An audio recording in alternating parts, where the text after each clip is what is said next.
Tank आगे बढ़े, tank आगे बढ़े या पीछे हटे, खाक धरती ही बांझ होती है। टैंक आगे बढ़े या पीछे हटे, खाक धरती ही बांझ होती है। फतह का जश्न हो या हार का शोक, जिंदगी मैयतों पे रोती है।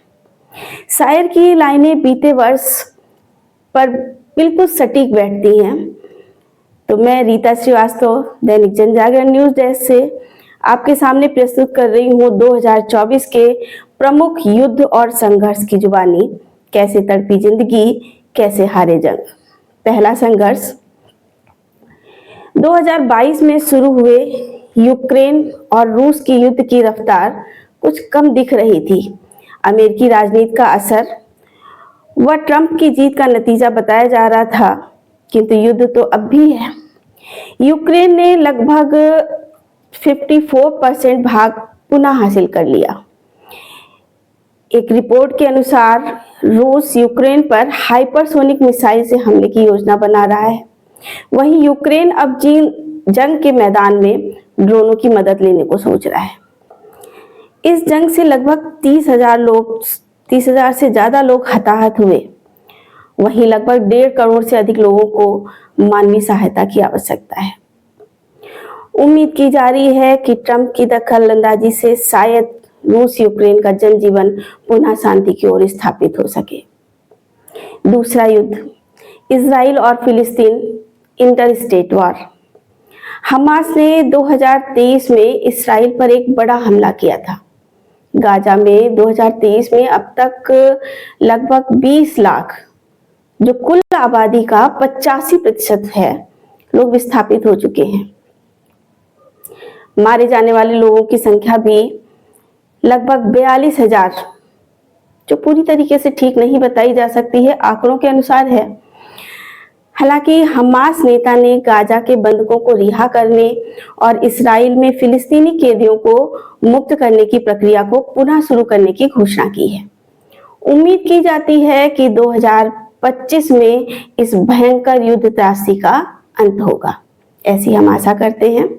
इसी प्रकार हम आगे बढ़ते हैं। हमारा तीसरा है सीरिया वार।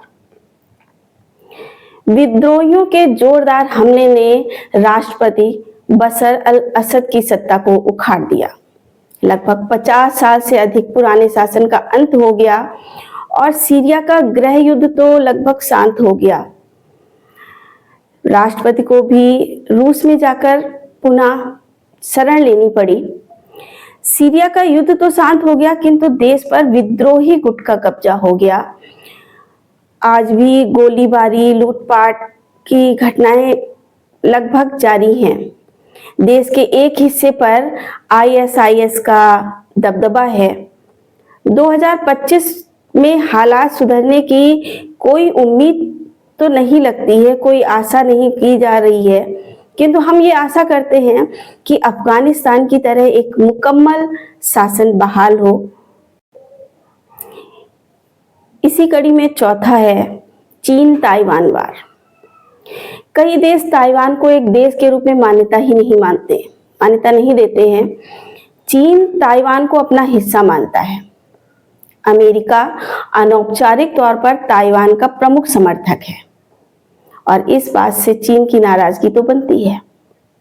हालांकि अभी तक इन देशों के बीच कोई हमला नहीं हुआ, किंतु दोनों के बीच इस तनाव से युद्ध की संभावनाओं को इनकार नहीं किया जा सकता।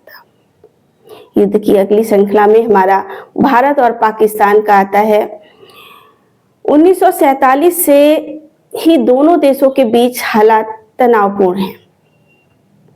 1948, 1965, 1971 और 1999 4 भीषण युद्ध के बावजूद संबंधों में कोई सुधार की संभावनाएं नहीं दिख रही हैं। संसद पे हमला, मुंबई अटैक, पुलवामा अटैक ने हालात और खराब कर दिए हैं।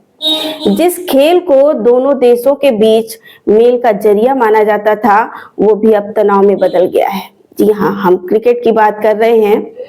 2024 में दोनों देशों के बीच युद्ध के हालात तो नहीं बने, किंतु तनाव कम हुआ, ऐसा भी नहीं कहा जा सकता। आज की समीक्षा बस इतनी ही। मैं रीता श्रीवास्तव दैनिक जनजागरण न्यूज डेस्क से आप सभी को नव वर्ष की ढेर सारी शुभकामनाएं। स्वस्थ रहें, मस्त रहें और हमारे चैनल से अपडेट रहें। हमारे चैनल की न्यूज़ अगर आपको अच्छी लगती हैं, हमारा कार्य अच्छा लगता है तो इसे प्लीज़ सब्सक्राइब और लाइक जरूर करें। धन्यवाद।